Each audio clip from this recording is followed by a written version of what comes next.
Goeiemôre, ek is Johan Lerm. Ek het hierdie boek Grendelbrekers geskryf. Dis 'n opvolg op my eerste boek Breek die Grendels en bevat stories van hoop. Die eerste boek Breek die Grendels is in Grendeltyd geskryf waar julle beleef het wat ek beleef het, swaar tyd deurgemaak het wat die meeste van ons nie net moes geleef het nie, maar probeer oorleef het. En danksy die goeie ondersteuning en die sukses van Breek die Grendels het ek gevoel dat die Here my motiveer om 'n tweede opvolg te skryf, naamlik Grendelbrekers. Dit is werklike stories van hoop deur mense in ons omgewing in Suid-Afrika en oor die wêreld. 'n Getuienis van mense wat swaar gekry het, wat geen hoop gehad het nie, en hoe die Here hulle gehelp het en weer hoop gegee het om voort te gaan.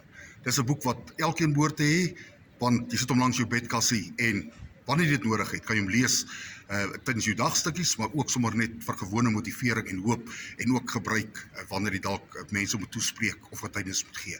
Baie dankie vir die ondersteuning.